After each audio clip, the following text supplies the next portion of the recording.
Welcome into To The Point. Hope you're all doing well. Thursday, June 8th. Lots to dive into today. NBA Finals last night, Game 3 from the Kaseya Center in Miami. Beautiful Miami. We got the CFL kicks off tonight. We're going to talk about that today. There's a three-way trade in the National Hockey League. I'm going to react to that and give some flowers to a general manager of that deal. Maybe not the GM that got the best player in the deal. I want to applaud the GM who's finally doing something that's needed to be done for a lot of seasons. So good on him. What else do I want to talk about today?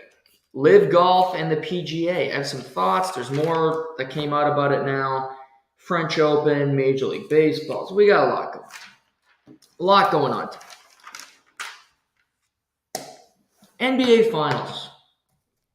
I wrote down some of these numbers because I get curious when it comes to betting lines and who's playing well. What do they think these players are going to get for points, right? It's interesting. How do they come up with these numbers? How are they normally right? Denver went into last night's game a 2.5-point favorite. It's a bit surprising. And it is, because Denver is the road team. They lost game 2 at home in surprising fashion. But you could also say it makes sense. Denver's the better team. They're going to win game 3. Okay. But Denver minus 2.5. I'm sure there's a lot of money that came in on the Miami Heat because some people like betting underdogs, like me. I didn't bet on the Heat last night, however. But what interested me was just some over-unders. Nikola Jokic, 28.5 points. That was the number going into the game. It's a big number. It's a lot of points. I think he's going to have a good game. How about assists? 9.5. 9.5. Wow, interesting. Nikola Jokic finished with a triple-double, which you could have got at plus money. 32 points, a little over the 28.5. 21 rebounds, which is well over the 14.5, I believe, last night. And 10 assists. So half. So you took the over, you would have made some money. But I think this is the reason I'm bringing this up right now. It's not just looking at betting lines and talking about gambling, but we try to figure out athletes. How many points can they get? What are they going to finish with points this season? Where is this team going to finish? We don't know. We don't know, including me. And I think I know quite a bit. We don't know anything. It's easy to say Nikola Jokic is a great player. Absolutely. Matthew Tkachuk's a great player. Yeah. But did I expect in September, when I started talking about hockey, that Jonathan Marchessault was going to win the Conn Smythe? Hell no. Did I expect the Florida Panthers to be in the Stanley Cup Final? No. So this pontificating, it's a game of guessing.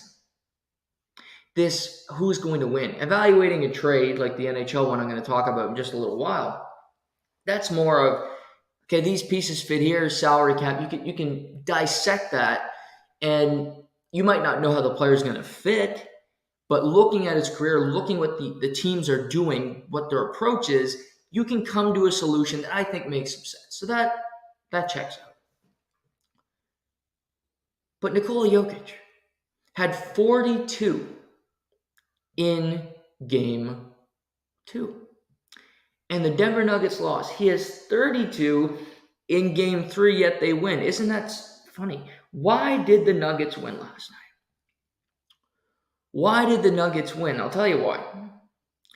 They had a game plan that was 80s-esque. They attacked the paint. They attacked the mid-range.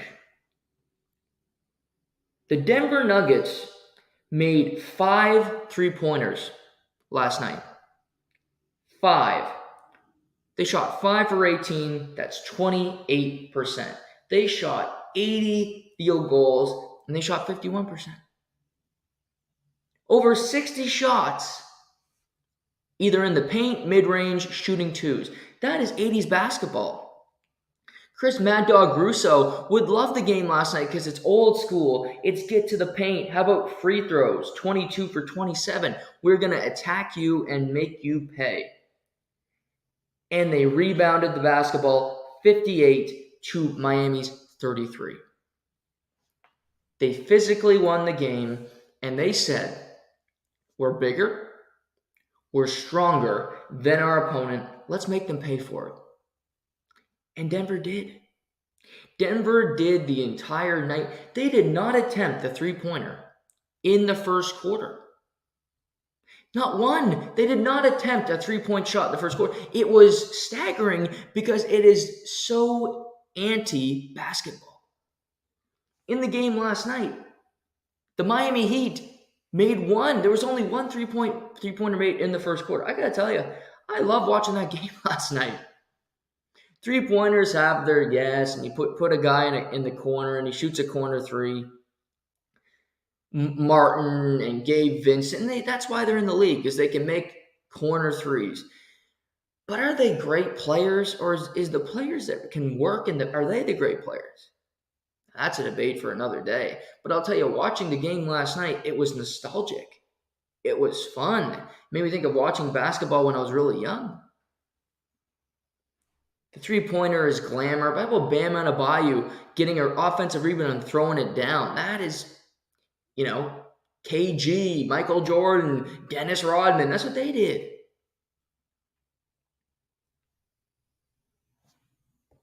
But Jokic shattered all the numbers. So, what other player props do we have? How about Jamal Murray? 25 and a half. Didn't have a good game, too. Struggled shooting. Didn't have a whole lot of confidence. Well, he finished the night with a triple-double. So 2 Nuggets teammates both had triple-doubles. Jamal Murray, a guard, had 10 rebounds himself. Salute to him. But 34, 10, and 10. 7 for 8 from the free-throw line. 3 for 6 from three-point range. Perfect amount for him. Don't shoot too many. He got to the paint. He set up teammates. The Nuggets said, we are going to limit mistakes and we are going to take away a reason for us to lose. We are not going to rely on Michael Porter Jr. to make three-point shots. We're not going to rely on Aaron Gordon or Kentavious Caldwell-Pope to make three-pointers. Because look, Kentavious Caldwell-Pope last night, 0 for 3 in three-point range. Aaron Gordon didn't shoot one. Michael Porter Jr. was 0 for 2 because is he even playing in this series? Christian Braun 0 for 1. Reggie Jackson 0 for 1. Bruce Brown 1 for 3. They eliminated concerns. They eliminated potential problems, is what happened. They said, we know we can win in the paint. We're going to go do it. They made Bam Adebayo work extremely hard. They got guys into foul trouble, and before you know it, the game was over entering the fourth quarter. And Miami could do nothing about it.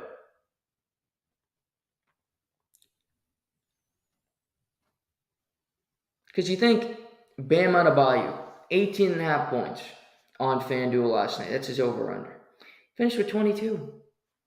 So if you're betting Bam overs, he had over points, over rebounds last night. And he had you guys know I hate this statistic. Plus minus.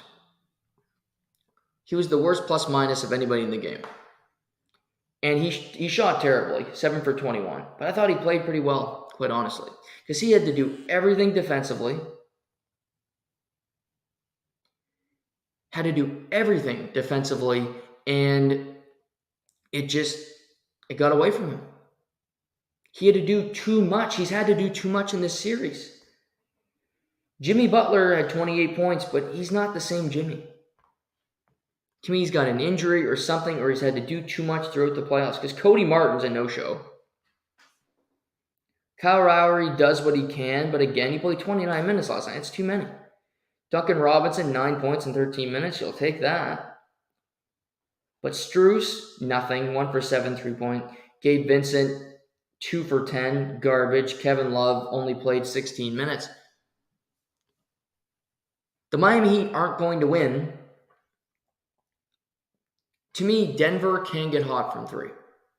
Maybe Michael Porter Jr. has a game in this series where you remember that he laced up to Chuck Taylor's. And maybe Bruce Brown will hit 4 for 7. But the Miami Heat are only going to win if their shooters knock down shots. Vincent, Strus, Cody Martin, Duncan Robinson, Kevin Love to a lesser degree, and Bam and Jimmy work the mid-range. They have less margin for error. Denver just said last night, we can win this way, but we don't believe that we can, or we don't trust these players in the big moments. And guess what? It was the right strategy. Michael Porter Jr., 14.5 on FanDuel. Finished with 2 fucking points. Oof. Bet the under. That's a gimme. Jimmy Butler, 25.5. He took the over. But you look at this. It's Jokic he established people early and was still able to get his points throughout the night.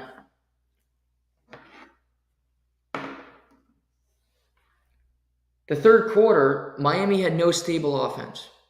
They didn't know what to do. They looked lost to me. And before you know it, they're bitching and complaining about the officiating. That's not the reason they lost. Were the officials great last night? No. But it's the NBA. The officials aren't good ever. So that's a moot point in and of itself.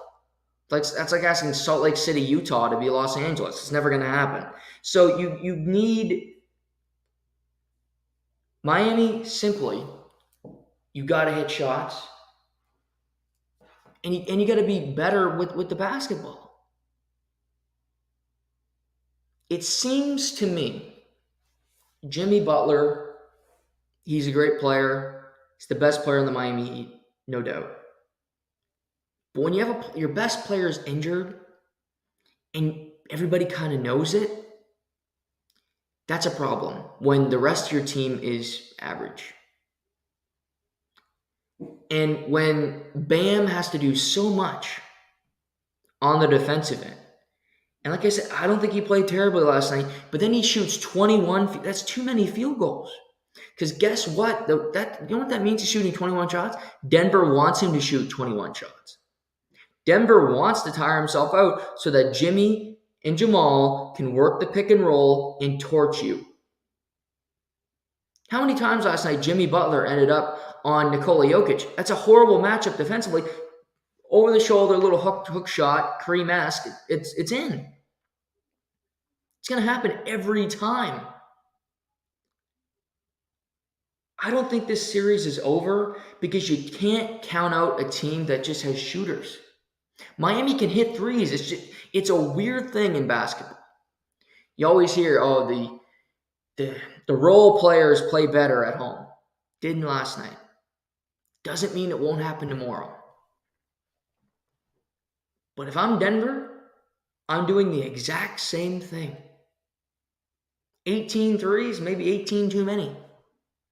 And you got to shoot some to keep them innocent. But Jamal Murray made 3 of the 5.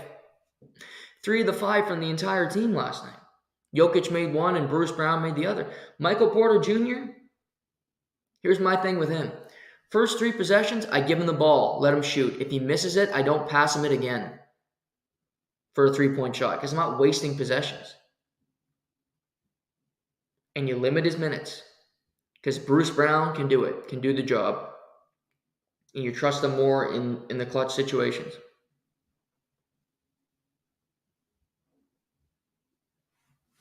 But to me, Spoelstra's a great coach, but you can't out-coach a size disadvantage.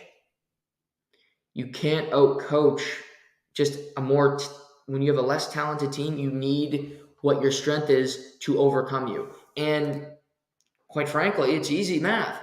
If Denver's hitting all 2s and Miami's hitting all 3s, Miami's going to win the game. Because 3 is more than 2. So if you're hitting threes, you're going to win. But if you're only shooting 3-pointers and you're missing them all, guess what? You're fucked. It's the Mike D'Antoni theory, where all his teams, he would only let them shoot layups and shoot threes. Okay, it works for a while, but then in games when you're not hitting threes and you keep jacking them up and you shoot 20% for the game, you're going to get your ass kicked, which is what happened to the Miami Heat last night. If the Miami Heat early in the game see that Bam Adebayo is getting the ball over and over in the paint, do something else. Why can't they use a pick and roll with Bam at the top like Jokic does? Give him the ball at the top of the key and set up shots for his teammates.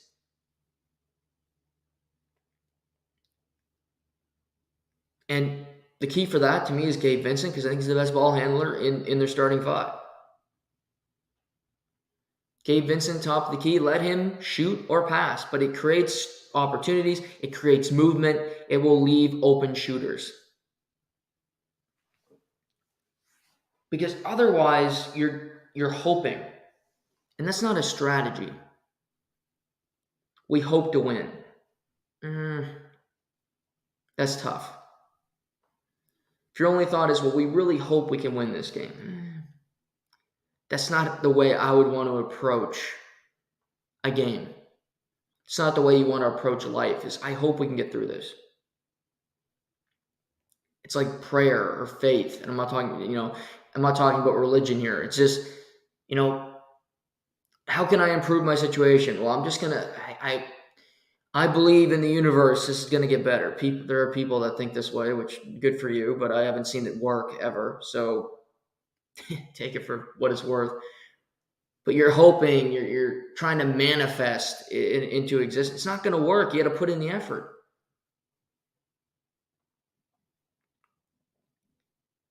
But Nikola Jokic and Jamal Murray were the 2 best players on the court last night.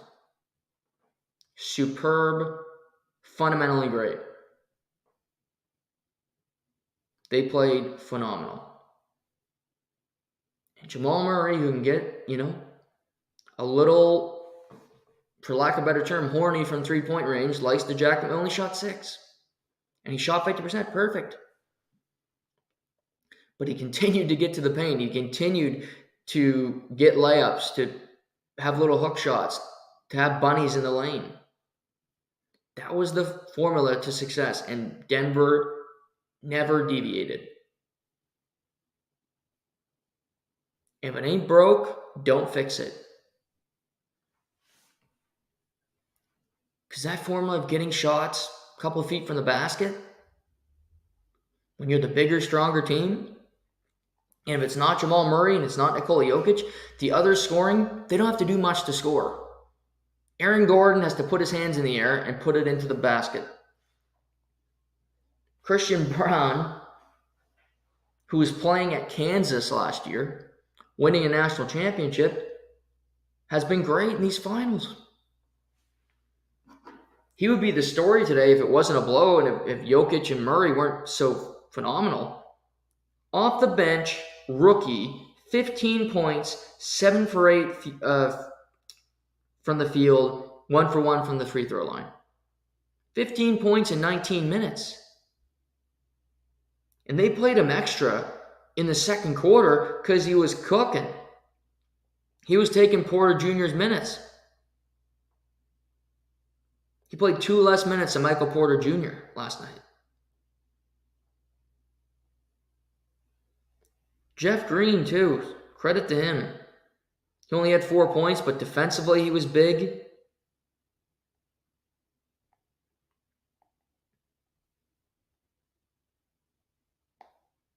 But yeah, rookie season. Good for him. Game 4 goes tomorrow in South Beach. Without saying, a must-win game for the Miami Heat. A must-win game for the Miami Heat because you're playing a better team, you're playing a better player, and you're going back to Denver. With the altitude, with all that, You'll be going back to a location where the Denver Nuggets have never won an NBA title. They would have an opportunity to do so on their home court. I think it'll be a little more lively than it was in the first two games of the series. I think good idea for the Miami Heat to win tomorrow night. Before we pivot off the NBA, prior to tip last night, we got some big news in the NBA. Chris Paul, legend of the game, former Pelican, Clipper. He's been a lot of places, trying to Oklahoma City. Last 3 seasons with the Phoenix Suns, they announced that they would be cutting Chris Paul, which came as a bit of a surprise to me. He is 38 years old. He's not what he used to be. He's always injured. But Chris Haynes reported, Phoenix Suns have notified star Chris Paul that he will be waived, making the future Hall of Famer one of the top free agents this offseason. However, the Athletic's Shams Charania has also reported that the Suns have discussed multiple options with Paul regarding his future, which could include a trade, waiving and stretching his contract over multiple years, or waiving and potentially re-signing him in free agency. He's owed a crazy amount of money, something 50. So the Suns will still owe Paul $15.8 million of guaranteed money next season, which will also count against the team's cap. If the Suns had not released Paul by June 28th, his full $30 million salary for 23-24 would have become fully guaranteed. He made $50 million last year, so the back end of the contract is not making as much money. But he's injured. You got a Phoenix team who just hired a new coach in Frank Vogel. You got a new owner, Kevin Durant, Devin Booker. The Phoenix Suns want to win. They're watching Denver playing the NBA Finals. They're saying why.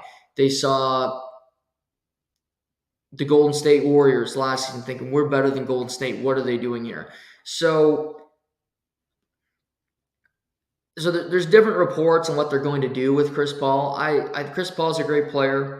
He's regarded as one of the best point guards to never win, or one of the best players to never win a championship. If I'm the Phoenix Suns, it's hard to get a really good point guard in the league. It is. To find a distributor, to find a guy that's a floor general, it's a difficult proposition. Now, there are trades where you can do things. You can, pull off moves. You can make things happen. But again, those are difficult. I don't see Damian Lillard ending up in Phoenix, for instance. James Harden has been rumored to go to the Phoenix Suns, maybe. But again, there's Russell Westbrook, not going to happen. Kyrie Irving, that's not a fit. D'Angelo Russell. So as you look at the free agents, there's not a name that totally makes sense. Maybe it's Fred VanVleet moving from the Raptors to the Phoenix Suns. That's never been reported. I'm just pontificating that. If you want to win, Chris Paul as your starting point guard is not the solution unless you have a point guard behind him that is almost as good or better. A bench guy that can be that is a true point guard. For instance, if you brought Chris Paul back and you had Tyus Jones as your reserve point guard, I think that would be okay. Because I think Tyus Jones at this point in his career is better than Chris Paul. But as a sixth man, he's flourished in his career, and he's great in every stop. He gets better seemingly every year. So if you had somebody like that, you could rationalize bringing back Chris Paul. But he plays for the Grizzlies. I don't think the Grizzlies are going to get rid of him. He might be their starting point guard this season with all the John Morant news. Or we got to wait to hear what his suspension is going to be for his activities with guns. So we don't know what the penalty is going to be for him, and Tyus Jones will likely be a fit there. So you're looking for point guards. The Phoenix Suns bench notoriously sucks, for lack of a better term. They don't have depth. They have adequate shooting. They had to trade all that depth away to get Kevin Durant, Cam Johnson, Mikal Bridges. They're all in Brooklyn. That's the problem with trading for great players. It's like the Carmelo Anthony trade. He got to New York, said, where's all the good players I want to play with? They were in Denver. And they never got out of the second round with Carmelo in New York. I don't know if Phoenix Suns are going to get past the second round with KD and Devin Booker. Because yes, they're great, but Jokic is damn good too. And the Denver Nuggets have these guys locked up. Jamal Murray's not leaving Denver anytime soon. Aaron Gordon is there. Michael Porter Jr., for better or for worse, is under contract. The Lakers are a better team than Phoenix, as it currently stands. With Rui Hachimura, and maybe you let D'Angelo Russell walk and use that money to sign other players. The team that is the most puzzling, and I think the team that could be a hell of a lot better, is New Orleans, but they screw it up every year because Zion's more focused on fooling around with Mariah Mills and not focusing on basketball and getting any better at it. But could New Orleans be a team that takes a leap and gets in? Yeah, I think so. But if I'm Phoenix, 38-year-old Chris Paul, 35-year-old Kevin Durant, two of your starting five, 82-game season, I'm not on board for that. He might want to come back. I get it. He's a legend of the game. Tribalism again. This is the cold-blooded nature of sports. But let Chris Paul go elsewhere. Chris Paul will sign with another contender. He will be a lesser role, and he'll have to accept that because he's not the player he used to be. But do I think he would get a job around the league? Yeah, of course. He could go back to LA, play for the Clippers. I think they'd bring him on. They love injured players that aren't available in the playoffs. Sorry, that was unfair. I'll tell you a team that actually could use Chris Paul. I hope my good friend Seamus listens to this podcast. His Celtics. They have nobody on that team that can dribble. Chris Paul is a great dribbler. He can distribute. Jaylen Brown is as good a dribbler as I am, and I suck. He has more turnovers per capita than anybody on planet Earth. Malcolm Brogdon is a scoring point guard. He doesn't distribute. He doesn't help. Chris Paul would be a good fit for the Celtics. I get if Chris Paul doesn't want to go out east. He wants used to the weather, used to the palm trees and the dry heat out there in Phoenix. Good God, I mean, sign me up right now. I haven't seen the sun in 6 days here in New Brunswick. But could the Celtics have interest? I think it's a fit there, personally. Gonna move somebody out? Okay. They can bring Jaylen Brown back. What if they pulled the Lillard trade off and then they brought in Chris Paul to be his backup? I mean, this is all hypothetical. But Chris Paul is not signing for $30+ million. He just isn't. And if he knew he was going to a good team, he might go for less. Now, the problem with that is I think Damian Lillard, who said, I think it was yesterday in a podcast, that Miami would be his preferred choice. Number 2 was Brooklyn because he's boys with Mikal Bridges. So it sounds like Portland's just going to do whatever the hell he wants. Again, stupid. But we like to be nice, these small markets, to our superstars on the way out. But I think Chris Paul will have options. I think the Phoenix Suns will have options because players are going to want to play with Kevin Durant and Devin Booker. And if you can't find a point guard that's better than 38-year-old Chris Paul right now, that's your problem. Make it appealing. Lure them in. Bring somebody down to play. Bring on reserve Ricky Rubio, another injured guy, to play with you. Pure point guard, though. There are options. Free agents, not all that enticing because it's not a great free agent year. But there are trades to be made. There are options that you can take. Maybe James Harden is the fit. I don't see it, but maybe. Fred VanVleet, I think that would be I think that would work personally. I do think that would work. So we'll see. But an interesting decision by Phoenix. They're getting after it early. Maybe Chris Paul returns. Maybe he doesn't. We'll see as the offseason rolls on. There's also rumors that Kyrie Irving. At least this story isn't, involving flat Earth or hating Jewish people. It's just he wants LeBron James to come play with him in Dallas. First of all, he's a free agent, so he's not a part of the Dallas Mavericks currently. LeBron James has another year left on his deal with the Lakers, and Dallas has nothing to trade. So it sounds like it's going to happen, but again, thought I'd bring it up just to say I did. But good for Kyrie Irving. Good for Kyrie Irving for not having a storyline that doesn't involve hating a group of people or talking about the earth being flat. So I applaud him for growing up and maturing in that way. We're not all perfect people here, I know. Can't all be me. As if. National Hockey League. We got a 3-way trade the other day.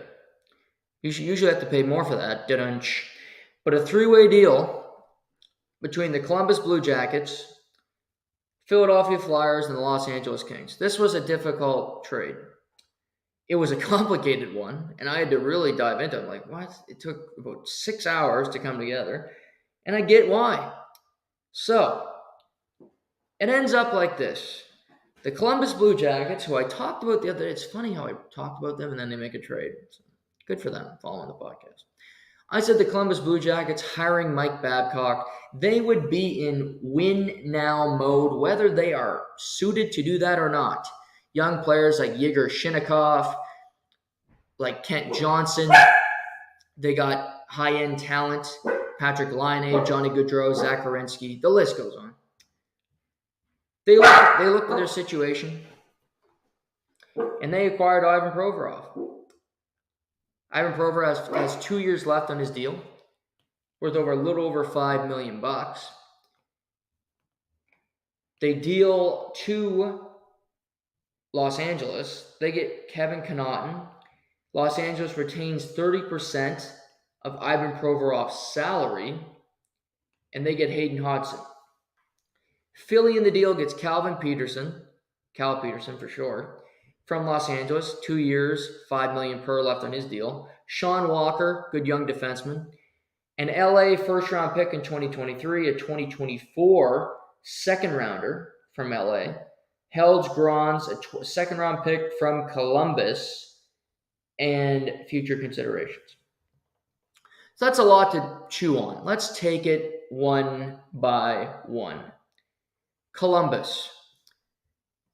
The Columbus Blue Jackets get the best player in the trade, obviously.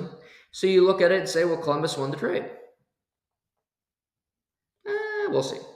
I like Ivan Provorov. He's known for not wearing the Pride jersey, and that was actually in the trade call, which again, whatever. That is I'm not going to dive too much into that because that's such a big topic right now. I am pro, obviously, people, pro everybody. But the fact that was in the trade call, unnecessary, and that doesn't make him any less of a person. He's a 26-year-old defenseman that is pretty damn good. That's what I know about Ivan Provorov.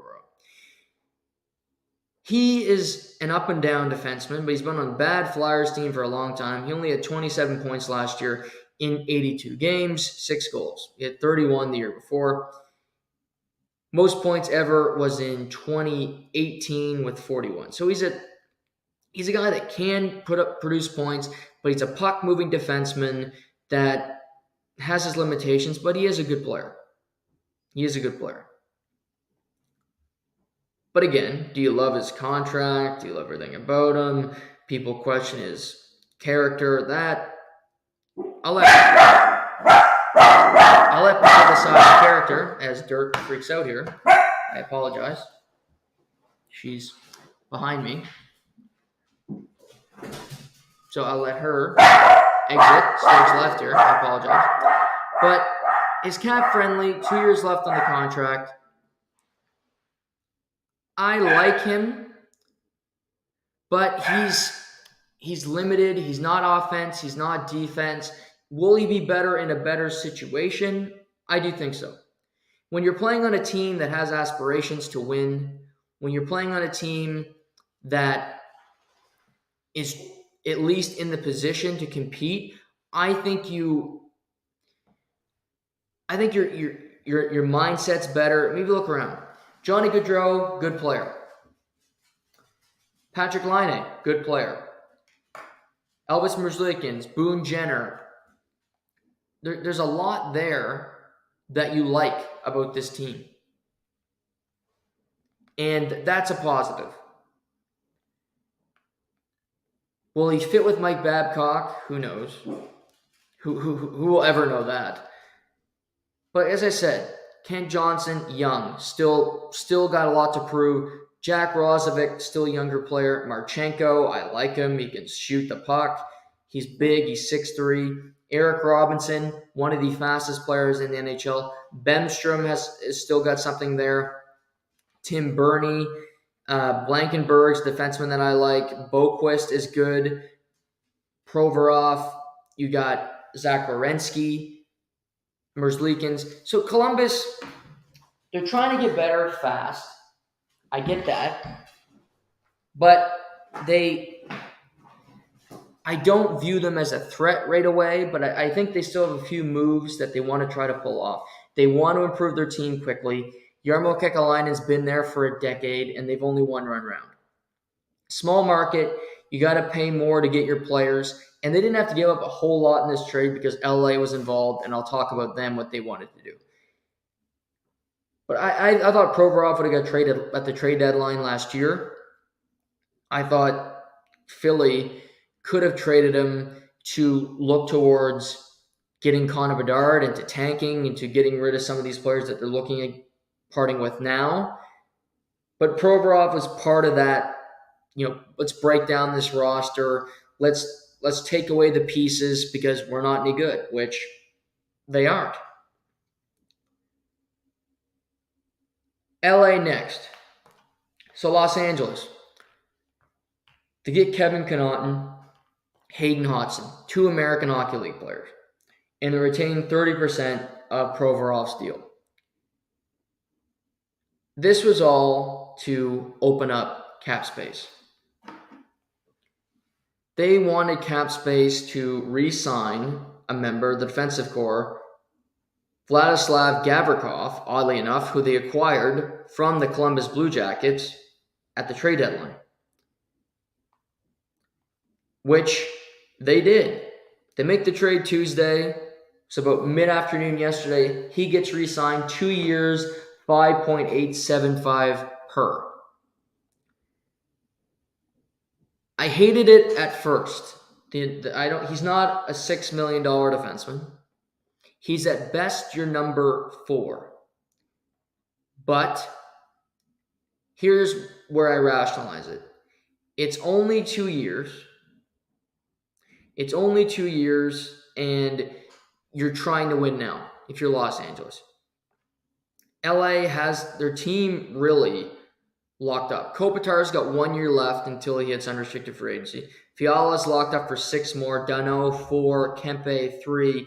Arvidsson, 1. Trevor Moore, 5 more years. Iafallo, 2. Quentin Byfield's an RFA. Lizotte, but Kaliev. But they're forwards. You look at Doughty, 4 more. Gavrikov, 2. Mikey Anderson, 8. Matt Roy 1, Sean Dursey another year. So they have who they want locked up. The nucleus of their team are signed. So they needed to get rid of Calvin Peterson, who was making $5 million for 2 years. So they, in essence, swapped a 2-year, $5 million player, a goaltender who was in the minors, who was horrible for them, and they traded that to get Gavrikov 2 years, 5.875, who will play on the team. That's a good swap. And you take on a little bit of Provorov's money, and you do that. So for Los Angeles, 2 years is the sticking point for me. I don't mind it because it's only 2 years with Gavrikov. Any more, and I think you start to worry. But I mean, he's 27. I thought he was a lot older than that. He's only 27. And I like him a lot. He does more right than he does wrong. He's never going to be the darling when it comes to points, but he'll block shots. He'll be in the right situation. And for Los Angeles, he was really solid for them. He did everything they asked. He doesn't miss games. He plays seemingly every game. So I like Vlad Gavrikov. You add him to the mix with Mikey Anderson, with Drew Doughty. LA is still a player because I think they can make some moves. I still think that they're a team to watch this offseason because they're going to have some tricks up their sleeve. What they decide to do, I don't know. But they only have $7 million in cap space, but they can make some other moves like this to see what they can do. But Calvin Peterson was a contract that was never going to be used. He was never going to be the future of the Los Angeles Kings. Philly takes him on for them. They get better in the process. Philadelphia.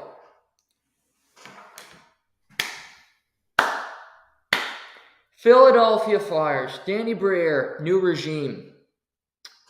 On paper, you look at this. Cool. They took on Cal Peterson. Okay. 2 years, $5 million. That's not great, but Ivan Provorov is off your roster. And what you have done here is that you have signaled fire sale. You have signaled we are open for business. Come one, come all, buy our stuff. We got players up the yin-yang for sale. Who do you want? This is so long overdue. Chuck Fletcher. Old Chucky F.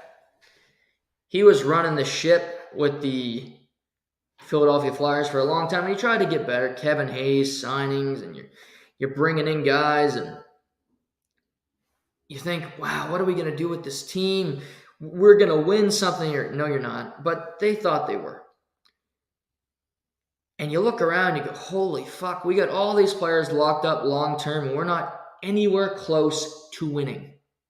So he looked at it and said, you know what? It's time to sell. And you know what? He's right. He's right because the Philadelphia Flyers need to rebuild. These are some of the deals that old Chucky Fletcher did for this franchise. Travis Sanheim, I like the player. I do. I have nothing against Travis Sanheim, but he is...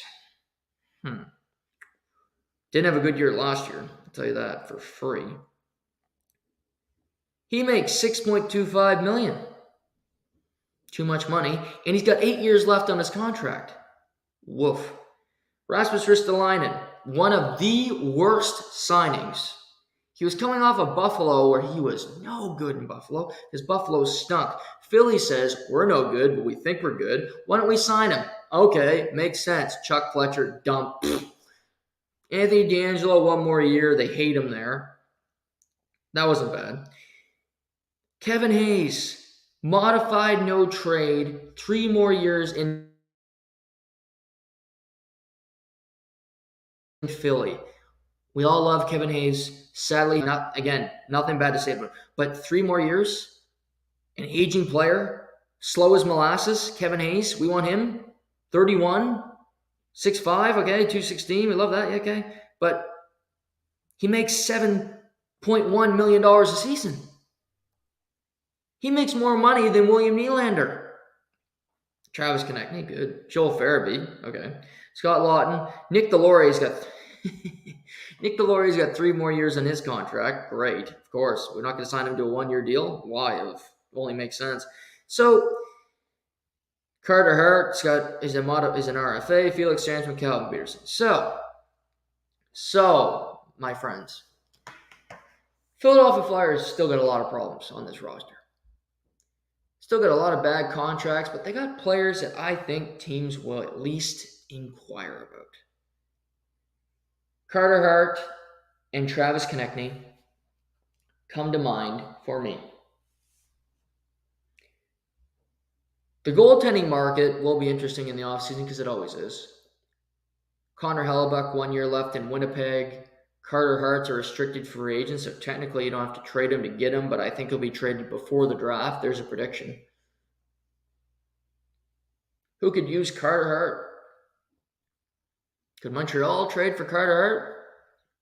Be their goaltender of the future. Grew up a Montreal Canadiens fan. They get their goalie finally. And this is just food for thought, could the Toronto Maple Leafs trade for Carter Hart? Before you say no, why are you saying no? Because we got Elias Samsonov sitting here, Carter Hart, he's not as good as we thought he was. Okay, then you don't want him, but I'm not ruling it out. I think it's a possibility, for sure. Who could else? I mean, how many teams need a goaltender out there? Los Angeles Kings could have used Carter Hart. They don't got good goaltending. Ever since Jonathan Quick left. There's always the thought, could the Edmonton Oilers get Carter? Yeah, right. How about the Ottawa Senators? How about the Ottawa Senators that haven't had a goalie since Craig Anderson in 2017? Would they take a swing on Carter Hart? Would Pierre Dorion take a risk on a goaltender knowing that new ownership is going to be in sometime soon and his job could be up?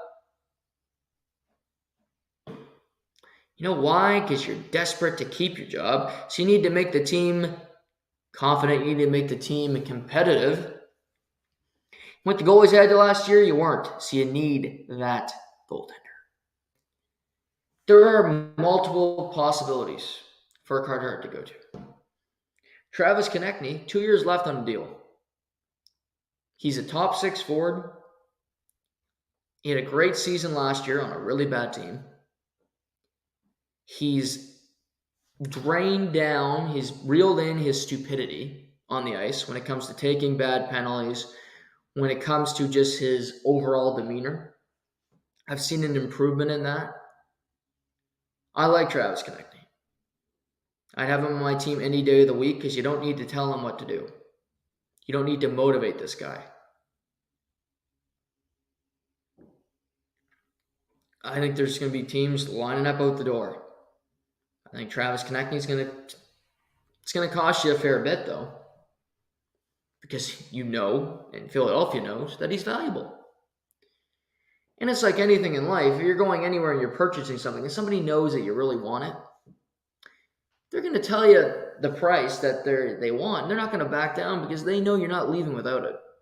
These people that buy expensive wines, I don't get it. I've tried wine about twice in my life. I think it all tastes like garbage. But people that love wine, they love it. And they need the bottle and they need all this fancy crap and they drink it. And people buy in and you need to taste it right and go to Napa Valley and go to the vineyards and hey, you're fancy and you're better than all of us, so good on you. But Travis Konechny is a prize asset. The Philadelphia Flyers need to trade him, so maybe you get less, but also teams really want him. So that's what you call at crossroads, and something needs to happen here. It's another team I'm linking, but to me, Travis Konechny and the Toronto Maple Leafs make a lot of sense. They could use some Travis Konechny on their roster. Could they use defensive help? Yeah, certainly. But do I think he helps their team? I do.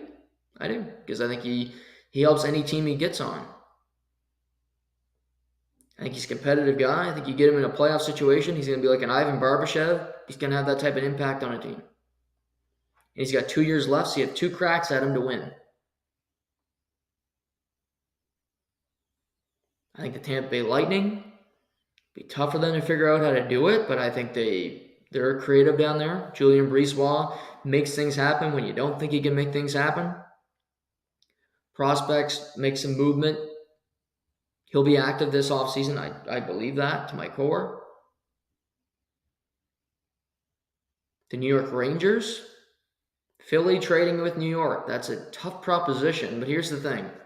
If you can get a whole lot from the Rangers and you know you're going to suck anyway, who cares? The city of Philadelphia doesn't accept losing, but what I think cities don't just accept, what they don't accept more than even that is mediocrity or mulling around.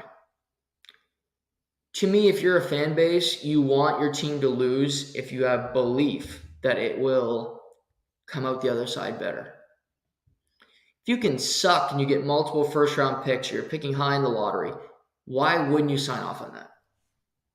You might not go to every game as a fan. You might not be as invested. You might take a look at the Eagles with Jalen Hurts and say, okay, but hey, if your Flyers stink and your Eagles are in back-to-back Super Bowls, maybe you win one this year. It's an easier pill to swallow.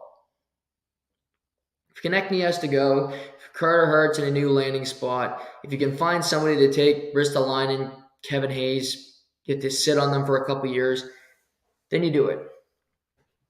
You do it because you're not a good team.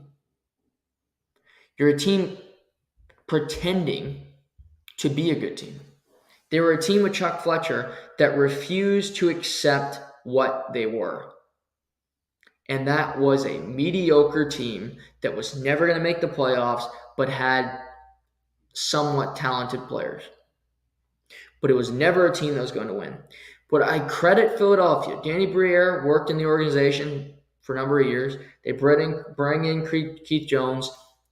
Tortorella was a part of this process. They seem to know what they're doing a little bit more than before. And the fire sale was much needed. And Cal Peterson, you can pay him money if you know you're going to suck. He might be in the NHL. He might not make any saves for you. That's what you want. He'll get his check. You'll lose games. Everybody's better for it. Everybody's better for it. Get a first round, second round, another LA second rounder in the next couple of years. You add draft picks, and that's what you need. But for the Philadelphia Flyers, this is well overdue, and I credit Danny Briere for looking at the situation and saying, enough.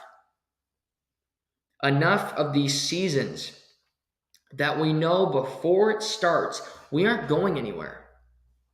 We're not winning a Stanley Cup. We're not making the playoffs. If you can't compete in the Metropolitan Division with old-ass Pittsburgh and old-ass Washington and talentless New York Islanders, you're not winning anything anywhere.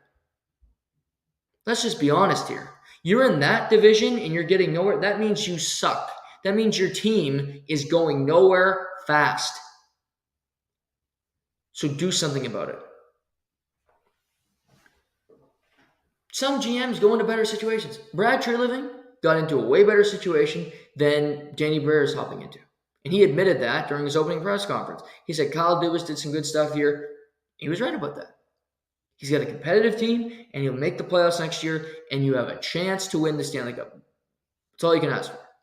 Because as I established off the top of the show, it's a crapshoot. We don't fucking know. Nobody knows.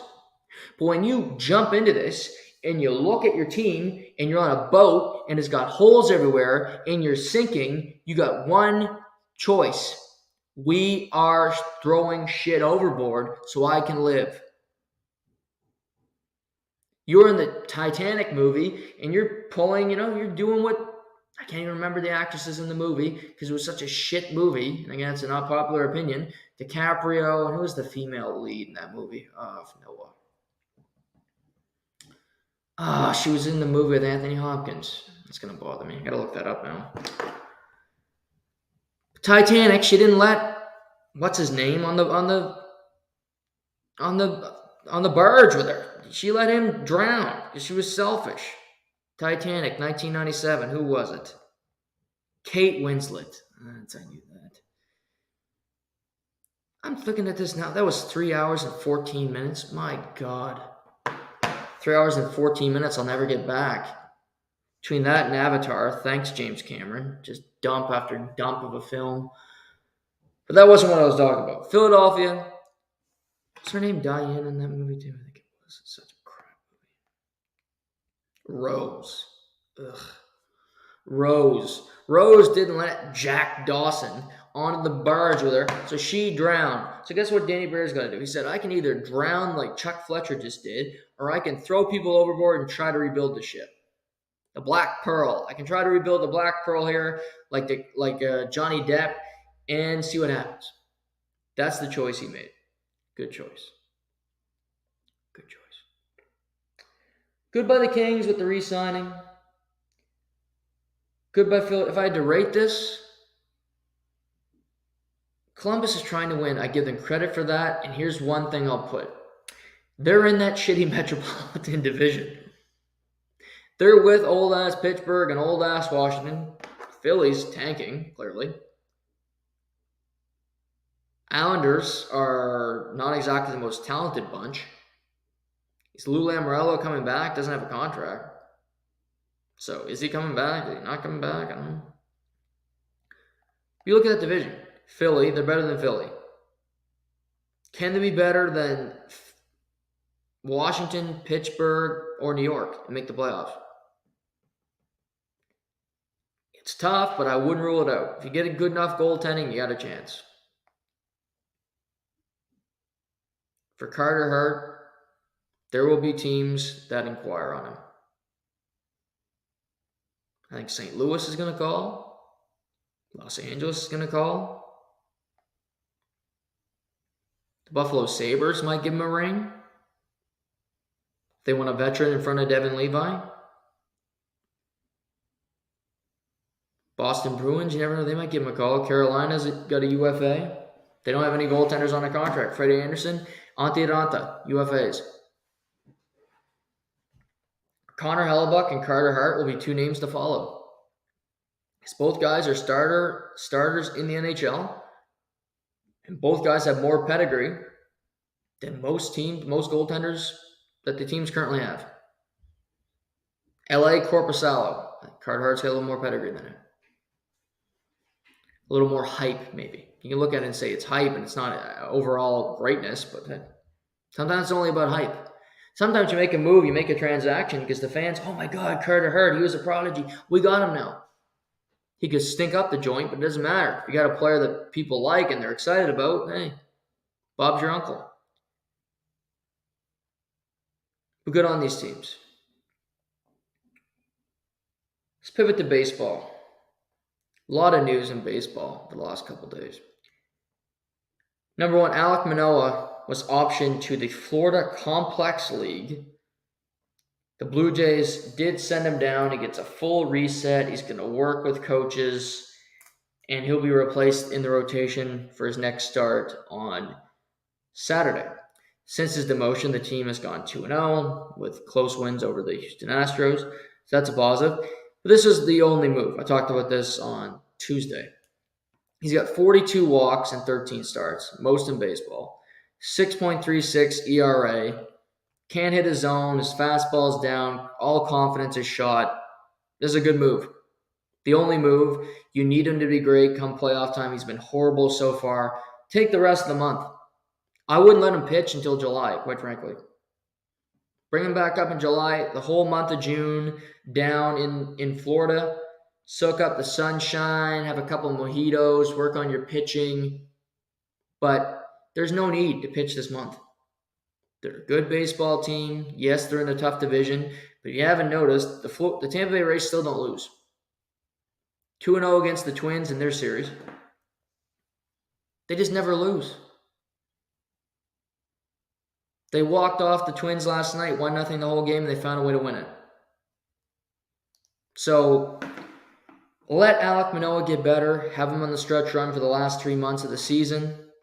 When you're pushing for wildcard spots, when you're competing with the Orioles, you're competing with the Yankees, that's when you need him the most. So that would be my approach.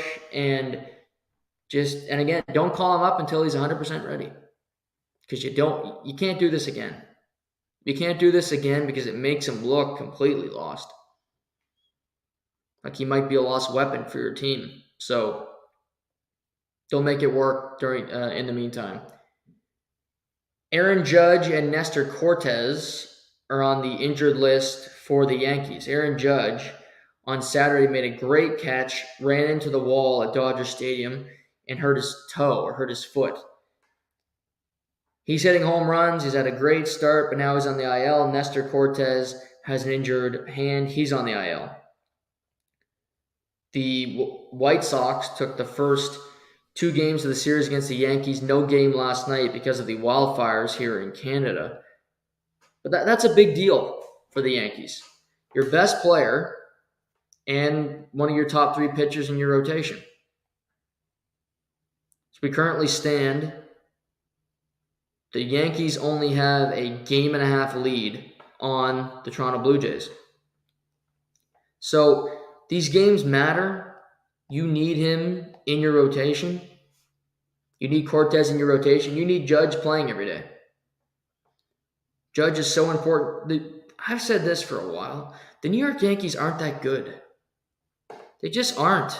Their roster, if you look at it top to bottom, it's not close to the Blue Jays. But the Blue Jays, Vladdy Guerrero Jr. is allergic to hitting home runs. He's got 9 home runs, and it's June 8th. He hasn't hit a home run at home. Over 2 months into the season. No home runs at the Rogers Center. You look around, you see Alejandro Kirk, you see Vladdy, Bichette's been fantastic. Who else am I thinking of here?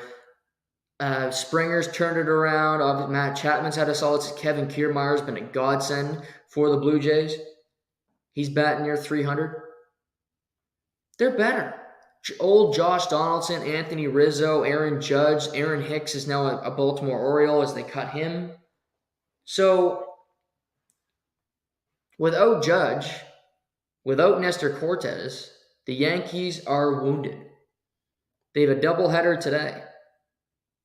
You got to take advantage of that. With Judge out, I think it really hurts the Yankees, and the Blue Jays play Houston the last game of the series tonight, and then they play Minnesota for 3. They should have their way with Minnesota's not a very good baseball team. They might be first in the division because they play in the American League Central, which is, you could argue, the worst division in baseball. Although the National League Central would like a word. But Manoah being sent to Florida is not as big a hindrance or not as big a deal as Aaron Judge not being available for the Yankees, in my humble opinion. Texas Rangers. Who could have seen this coming? If you recall in the offseason, Texas spent some more money after spending $300 million last offseason. They didn't even come close to making the playoffs.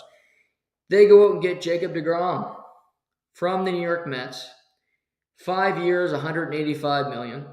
To come in to be the ace of their staff and to let this team win. And what's funny about it is the Texas Rangers are playing the best baseball, you could argue, in team history.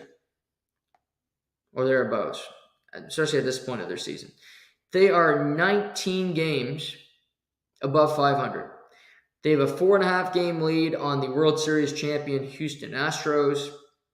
And they're not losing much. They lost a game last night, but it's a rarity. Marcus Simeon's batting 300. Adolis Garcia, rising star, 15 homers, 52 RBIs. Nathan Eovaldi has 8 wins, and they're just mulling people over down there in Texas. They're 19 games over 500, and you're thinking, well, they're winning. Evaldi was a free agent signing. Their ace of their staff, Jacob deGrom, has to be the catalyst for this. Wrong. Jacob deGrom has pitched in 6 games this year, and he'll only be pitching in 6 games this year. It was announced on Tuesday night, Jacob deGrom needs Tommy John surgery, and he will be out until mid-2024 or potentially miss the entire 2024 season, depending on how bad the injury is. This is deGrom's second Tommy John surgery. He had his other one, I believe, in 2012. So 2 Tommy John surgeries for Jacob deGrom. This isn't about rubbing it in. This isn't about saying, of course I want to say I'm right, which I was, that it was a stupid signing for Texas to get Jacob deGrom, and it was a positive for the Mets that Jacob deGrom left. Now, if you're a Mets fan right now, you're probably not looking at it that way because your Mets, you stink. You're third in your division, however. You're 2 games under 500. You have the largest payroll in baseball. You just got swept by the Blue Jays, and you might get swept by the Bravos, who lead you by 7.5 in your division tonight. So again, it's tough to see the positive in all of this. The Mets stink, but Jacob deGrom, 6 starts. And he's done for Texas. He's done for Texas. And he might be done all of next year. 5 years, $185 million. What I think this tells us is if you see an injury guy, if you see a player that's really injured and you worry about it, you just it's difficult to say, but you got to say no. You have to say no, and here's the tale of it all. Remember Steven Strasburg, first overall pick in the Major League Baseball draft. They got him first overall. They got Bryce Harper first overall. And Steven Strasburg was the next big thing. He was fantastic. But he had injury problems. He battled them. He battled injuries in 2019. But then he got to the postseason, and he was the MVP of the World Series. He was the best player. So, that offseason, I want to get this number 100% right for you guys. Steven Strasburg signed a 7-year, $245 million contract with the Nationals. World Series MVP, did it all. We got to give him this money. Scott Boras, his agent, used the leverage. $35 million a year. He has pitched 31 innings since. 31 innings, and the way it sounds, Steven Strasburg will never pitch a game again. He did give them a World Series. He won a Cy Young. But in sports, and this is a tough thing to say, you are paying people for what they're going to do, not what they did. And that's the Jacob deGrom of it all. He's had injuries. He's had Tommy John. He missed a lot of time with the Mets. But we're Texas. We're desperate. We got to be good. And they signed him to this deal, $37 million a year. Now, he might come back and pitch. He's going to miss a year plus, year and a half at least, maybe more, maybe 2 years. Okay, he pitched a couple games this year. He's won multiple Cy Youngs. He's probably a Hall of Famer already. But the Texas Rangers are successful, and they're spending that money when they don't have to. And they're successful right now, and we're in June. We have a lot of season left. Corey Seager's been phenomenal. Marcus Simeon's been phenomenal. Will that hold up? We'll see. Texas and the Rays play this weekend. Really interesting series down at the Trop. Should be about 150 people there. But we see these tales, and in particular in baseball, don't do it. deGrom, Strasburg, If a player is injured before, more likely than not, they're going to get injured again. And you feel better about the situation in Texas now because you were 19 games above 500. But are you going to need Jacob deGrom? Would you need another pitcher in that situation come playoff time in your rotation? Probably. And you're not going to have him. You could have had a guy that would have been healthy. Could have gave the money to him instead of giving the whopping deal to Jacob deGrom. That is a complete miss. A complete miss. Chris Sale, Strasburg, deGrom, these deals are all cautionary tales. And these owners, they look at them, they see the shiny toy, and they have to have it. And it's always the wrong idea. Always. I feel bad for Jacob deGrom. He's one of the best pitchers to ever play baseball. I truly believe that. The way he frames pitches, the way it looks like he's going to throw 89 and he throws a 98-mile-an-hour fastball by you, he might be the best pitcher that I've ever seen play in my lifetime. And I did see Roy Halladay, but Jacob deGrom is superb. But again, he's superb when he's playing. And that's all you need to know. When somebody is not playing, they're useless to you. When you're an employer, you have a great employee, but they show up 1 out of every 7 days. They're no good to you. In that one day, they're so productive. They're great. They outperform the rest of your staff, but the rest of your staff show up the other 6. You're going to take the other 6 and say no to the one because one day is not enough. One day is not enough to keep your business afloat. So now the Texas Rangers have to pay a year and a half, basically 2 years of salary for doing nothing.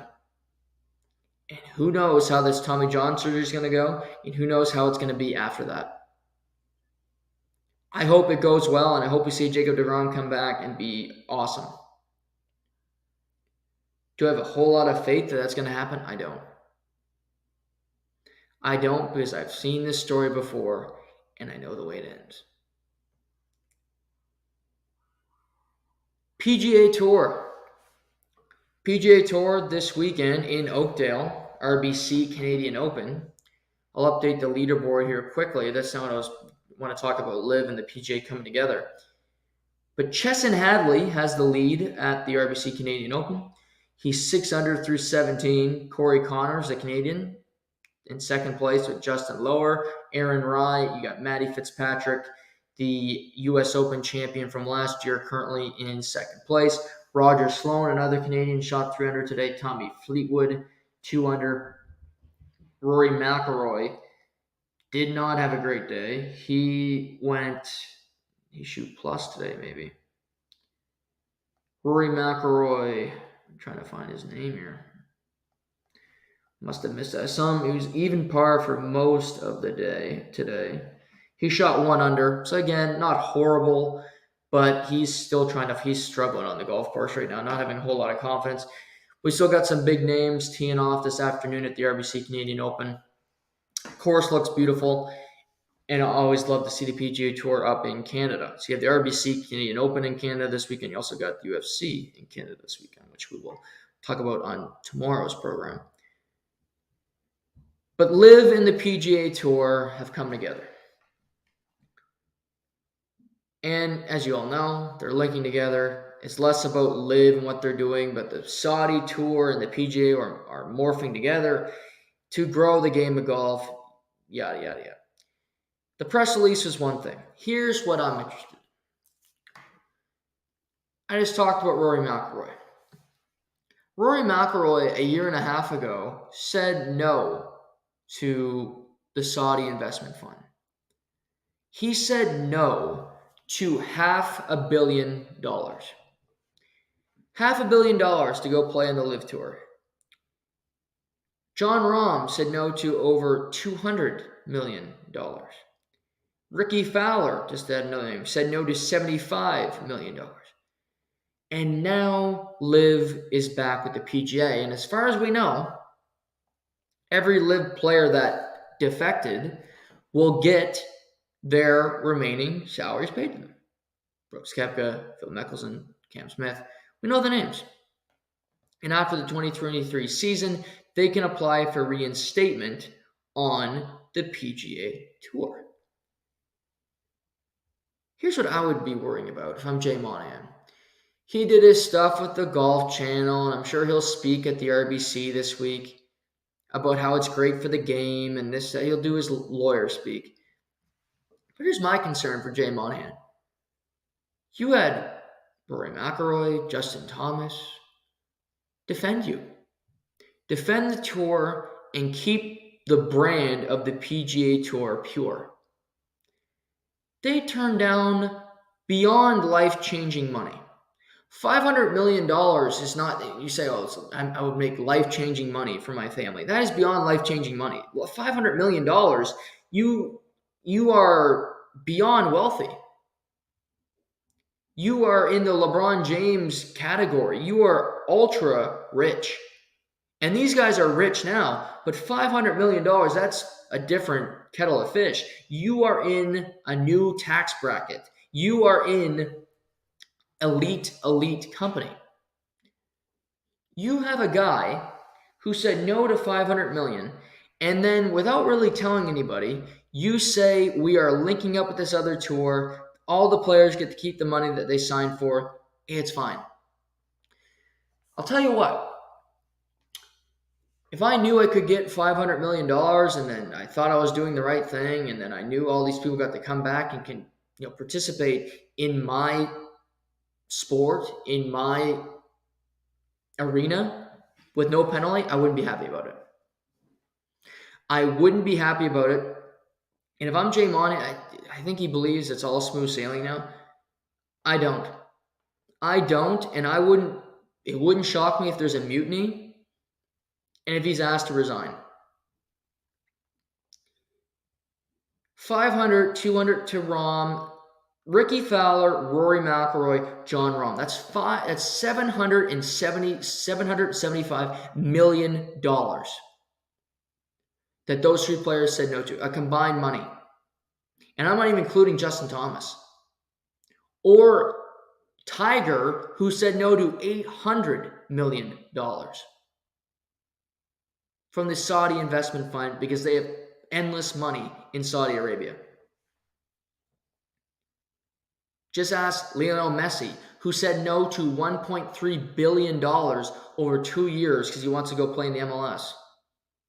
Good stance on him. Must be making a shit ton over here. But you're telling me these players just, okay, we're cool with it, Jay. Yeah, we know we understand you're growing the game. We get that completely. What? Nobody is reacting that way. If the answer here is, well, you could have went and got the money, that's business. That's not business. Because this isn't business, in my opinion. This is not respecting the people who respected you when they could have said the PGA Tour is up in smoke. There's a difference here. Because if Rory McIlroy, Jon Rahm, Rick Fowler, Tiger Woods, you know what the PGA Tour is? A joke. Because nobody cares about it, and it would have went fucking belly up. And the LIV Tour would have usurped it. Rory McIlroy and these big-name players saved the PGA Tour. And two things can be true. I'm happy that Brooks Koepka and Cam Smith and I can't even think of many other names, like Lefty, I guess. He's old, I don't really care. Some of these bigger names are coming back to the PGA Tour because I want to see them play. But I'm a fan of the sport. I'm covering it, of course, but I'm a fan of the sport. I want to see the best golfers compete against the best golfers week in, week out. And I'll get to do that more often now. So that's a positive for me. But on looking at it the same way, I would still be livid if, here's how I rationalize it. If my parents told me, you know what, Noah, we could move to Saudi, we might be forced to move to Saudi Arabia, but we need you to live with us for the rest of our lives. And I got to live with them I got to stay there and I got to put in the effort and I live with them forever, right? This is probably not a good example because my mother's going to be pissed off with this example. But anyway, it's the only thing I can think of. And I got to stay there and I got to live in New Brunswick the rest of my life, go through the rest of the winters and struggle with the rest of us, right? But then they tell me, you know what? No, we need you to stay here and maintain. We're going to move to Florida, and sorry, but we appreciate you staying as long as you did. I'd be pissed. I'd be pissed because I did you a favor, and now you're screwing me over. You lied to me. Jay Monahan lied to his players. Rory McIlroy did the right. He's always great in pressers, but he's still back to tour. He said he hates LIV. Said he still hates it. He's not competing. Greg Norman's not coming in this agreement. He said he's not hanging around with Greg. He said he's not doing the shorts. I think he even kind of said, I'm not doing the team golf bullshit. No 54 holes. But you're telling me he's not irritated? The fact that $500 million could have went to his family and now it gone? Here's the only way it gets rectified. The Saudi investment fund that's now partnered with the PGA Tour, they're hand in hand. They dish out a bunch of money to these players to keep them happy. And maybe that'll happen. To me, it's not enough to continue to boost the prize money for events. That's happened. Victor Hovland made $3.6 million last week at the Memorial to win that event. It's a lot of money. Brooks Koepka and Lefty and all these guys will show up to events and they get money regardless. As far as we know, unless they're just paid up front and they get all that money and then they play events now, but I don't know that. We have no clue.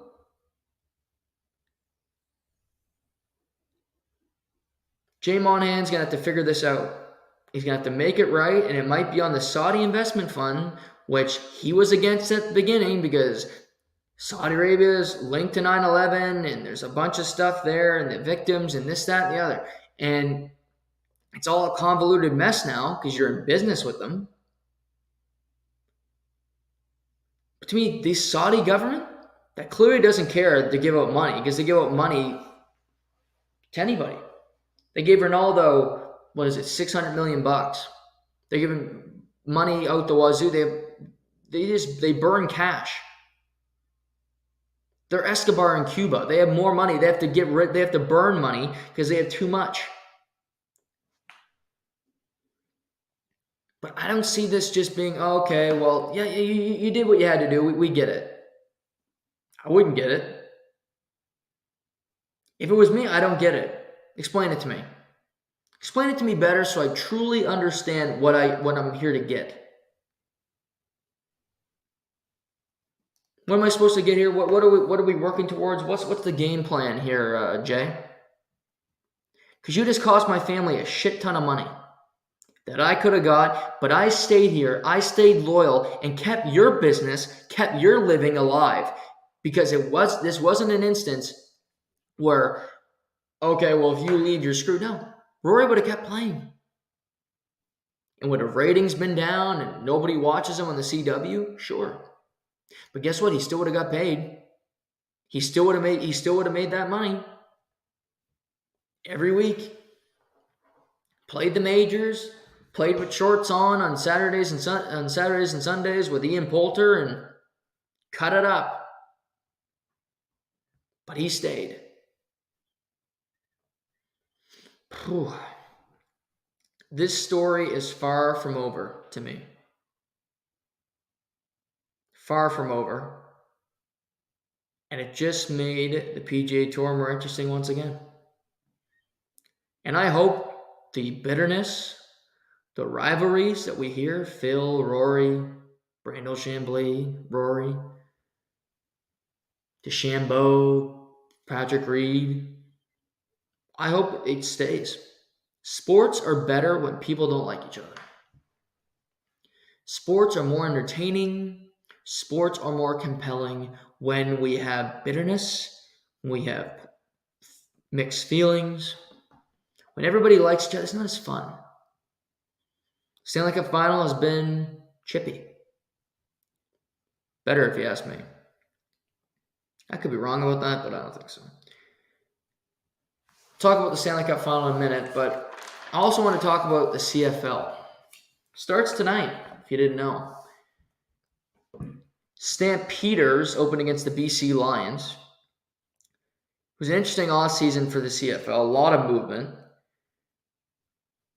Looking at the teams tonight, the BC Lions last year had Nathan Rourke, Canadian phenom. He is in Jacksonville. He's competing to be the backup quarterback to Trevor Lawrence.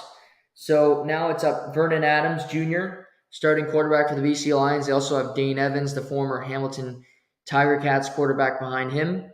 BC's got big expectations this year. They're looking to make some waves in the West. They're playing Calgary. Bo Levi Mitchell, three-time Grey Cup champion in Calgary. He's out. Jake Meyer era has begun. He's the new starting quarterback. They're seeing what they can do in Calgary. They're looking to get back on the winning podium.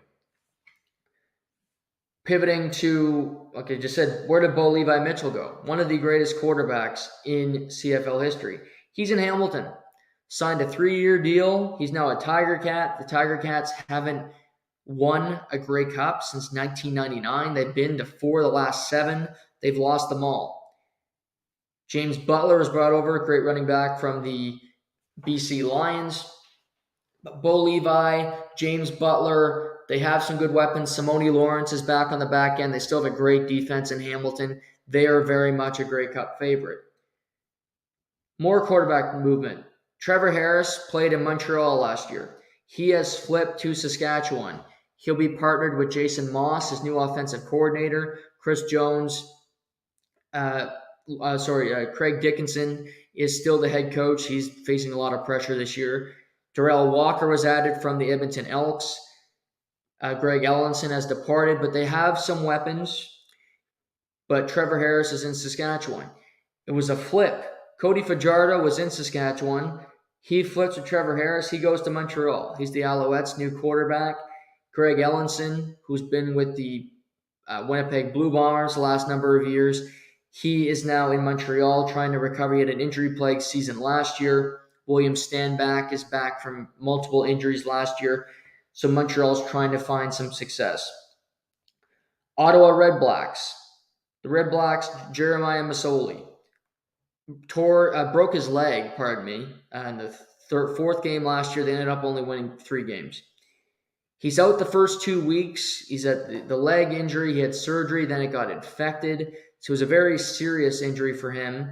Bob Dice is the new head coach after they fired Paul Appolise. It looks like Nick Arbuckle will be the quarterback the first 2 weeks, but Mazzoli will return. The Red Blacks have been a bit of a disaster the last number of years after having some early success in the team. But I'm looking forward to seeing Mazzoli back on the field, seeing what this team can do after a number of years struggling. Edmonton. Edmonton has not won a home game in a year and a half. Taylor Cornelius is their new starting quarterback. They brought in Eugene Lewis, the most outstanding player last season. Manny Arsenault is in Edmonton. They signed Kyron Moore from Saskatchewan. They have a much more talented offense. They have a few game breakers on their team. Cornelius is extremely talented when it comes to his athletic ability. So they have a lot of ways that they can beat you. Looking at the West, I think they're in tough, but there are ways that they can find ways to win games. I think the West is extremely difficult this year when it comes to competition, but I do expect the Edmonton Elks to be better than they were last year. Let's pivot to Winnipeg, who have been to 3 straight Grey Cups. They lost to the Argonauts last year, but they brought back Zach Collaros. They signed Kenny Lawler. Stanley Bryant is back. Willie Jefferson. They have nearly the same team. Adam Bighill. So they're running it back. Same head coach, same roster. They've gone to 3 straight Grey Cups.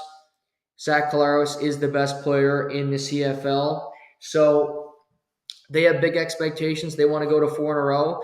And in my opinion, the Winnipeg Blue Bombers should be, and they are, on FanDuel, the betting favorite to win the Grey Cup. And then we go to the Toronto Argonauts. Toronto had McLeod Bethel-Thompson as their quarterback last season. He's left Toronto. He's now playing in the USFL for New Orleans. Chad Kelly, who came in during the Grey Cup in relief, he is the new starting quarterback. He is the nephew of the Buffalo Bills great Jim Kelly. So Chad Kelly, who's played at Ole Miss, he played at Clemson, had a decorated college career, then went to the NFL with Denver, was cut. He is now at the helm for the Argonauts. They brought back Curly Gittens. They brought back the great running back on a one-year deal to his last season in the NFL. Hinak Muamba, the Acadia great, he is back again. So the Argonauts are very much, we believe we can win again this season. Chad Kelly's first full year as a starting quarterback in the CFL. So he will be under immense pressure. Looking at it, I don't have a whole lot of faith in the Red Blacks. I don't expect the Montreal Alouettes to be all that good. In the East, I look at Toronto or Hamilton to win the entire division. I'm going to lean the Hamilton Tiger Cats because I just think top to bottom the roster is better. Out West, I'm still going to, for now, I got to go with Winnipeg as I've seen them do it year over year, and it's tough to doubt them. In the Grey Cup, I'm going to pick Winnipeg to win it. They lost last year. They'll go to 4 straight games. I have them beating the Hamilton Tiger Cats in the Grey Cup. Tough for me to say because I'd like to see the Hamilton Tiger Cats win, and I don't pick favorites. The reason I say that, my grandfather got me into the CFL. He loves sports. I hadn't really even heard of the CFL. He turned it on for me. He was a huge Tabbies fan, and at first I felt bad for him because the Tiger Cats never won, but he also rooted for the Patriots, and they won every year. So then I felt less bad for him. But since, his passing, the Hamilton Tiger Cats have been to a lot of Grey Cups, and they haven't won. So I'd like to see them win for him because I know he'd appreciate that, wherever he is now. So, but I'm looking forward to the season. It kicks off tonight. BC, Calgary. We have 4. What's great about the CFL, you have 4 games every weekend. That's what I love about it. When you get NHL's winding down, NBA's winding down, every weekend you get 4 games in the CFL. And when you get that type of action, when you get that every week, it's something to look forward to. Every weekend you got games. So we got 4 games in the CFL this weekend. I'll talk about the game tomorrow on the show. Get you guys into the CFL whether you want to be or not because it's awesome. So why wouldn't you want to be in? But this weekend in the CFL, we got Lions Stamps tonight in Calgary. Oh, that's me. Pardon me. We got Lions Stamps in Calgary. Tiger Cats Blue Bombers tomorrow night. That's a fun one in Winnipeg. Red Blacks at the Alouettes Saturday night, and Sunday it is the Rough Riders at the Elks. The Grey Cup champions do not play the first couple weeks of the season. Toronto Argonauts, I think they get a bye. They got something going on. I don't really know what's happening in Toronto, but they play Sunday, June 18th against the Tiger Cats. That will be when they raise their banner, which is fun that the Tiger Cats are there when they play them. So they don't play for a little bit, but that's what's coming up this season in the CFL. Tomorrow, we got a fun one. Jokic, Alcaraz, men's semifinal at the French Open. Very much looking forward to that. That's the match of the tournament. And the other men's semifinal, Zverev against Casper Ruud, who was in the final. Both men's semis are going to be fantastic. I got to go watch the women's semis to talk about that tomorrow. That's ongoing at the French Open, so I'll react to that tomorrow. We got Game 4 Stanley Cup Final tonight.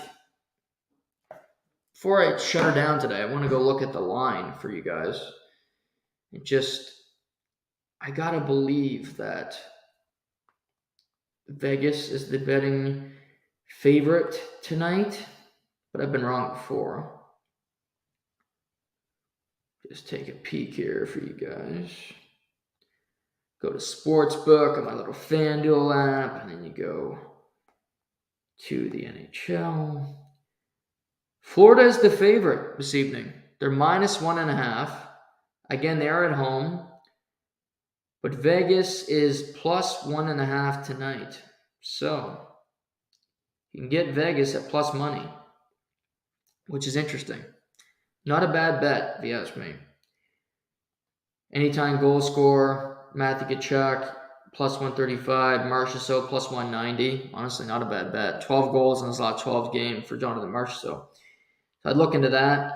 You can get Corey Connors +700 right now to win the RBC Canadian Open. Matt Fitzpatrick +700. Rory McIlroy +1,000. Don't do that.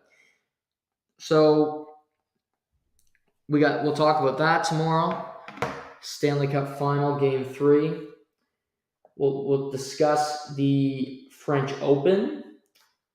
As I just said, recap the opening of the CFL season, get us some baseball, and a full look ahead and breakdown for UFC 289 this Saturday night. We'll talk about the betting angles. We'll talk about the matchups stylistically, who I have winning, my favorite, what the pay-per-view brings, and a whole lot more. So that's coming up tomorrow, Friday, on this fine program. So until then, enjoy the rest of your Thursday. Enjoy the game tonight. This is To The Point.